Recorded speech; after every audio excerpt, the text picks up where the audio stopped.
Before I start, if you love real, raw stories about betrayal and heartbreak, make sure to hit that subscribe button. You won't want to miss the ones I have coming. I still remember the exact moment everything shattered. My phone buzzed at the dinner party. Her name flashing across the screen. "Can you handle the truth tonight?" it read. I stared at it, confused, my chest tightening.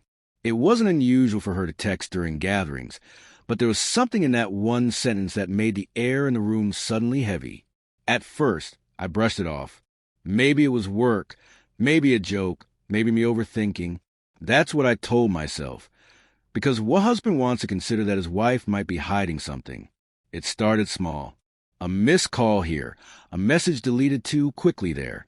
She'd laugh a little too loudly at texts she got and quickly slide the phone out of sight when I came near. I remember asking once casually, "Who's that?" And she said, "Just a coworker." Her smile didn't quite reach her eyes, but I dismissed it. Maybe I was imagining it. Maybe I was just tired. But doubt has a way of planting seeds, and mine grew quietly, painfully. I found her phone left on the counter once.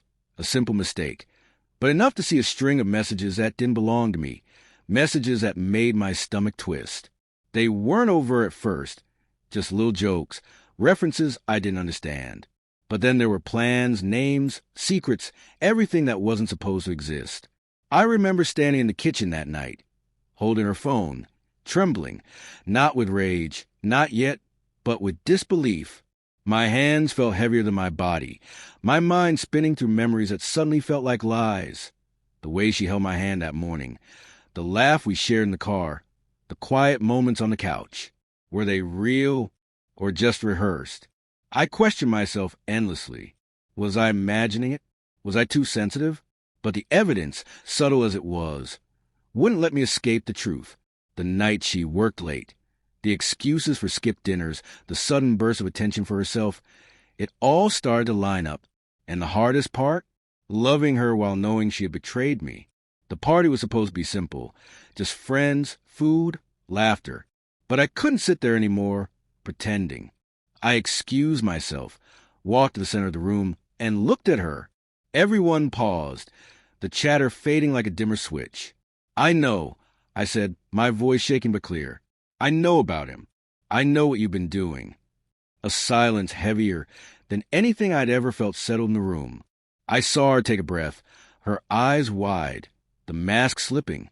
And then she said it. Words I will never forget. "I'm sorry," she said, almost whispering. "But you wouldn't understand. You've never listened, never really seen me." I blinked, trying to reconcile the woman I love with the woman standing before me. Anger flared, but there was also sadness, deep and gnawing. My chest ached as I realized this wasn't just about infidelity.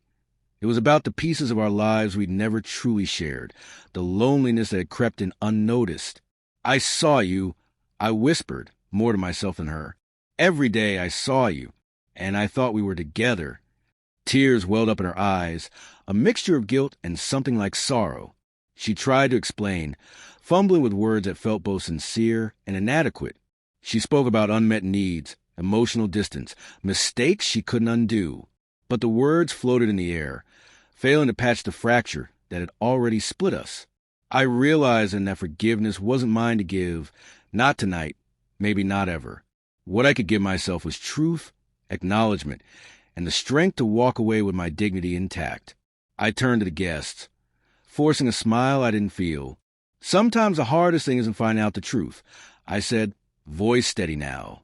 "It's accepting it and choosing what you do next."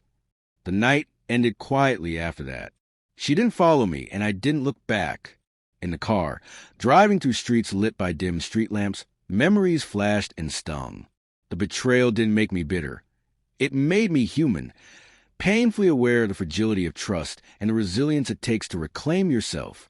By the time I pulled into my driveway, I knew the healing process had already started. It wouldn't be immediate. It wouldn't be easy.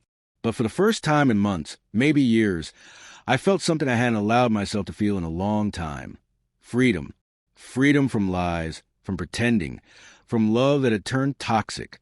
And in that quiet, with the engine off and the night pressing close, I made a vow to never settle for betrayal again, to cherish honesty above comfort, and to rebuild a life that honored me.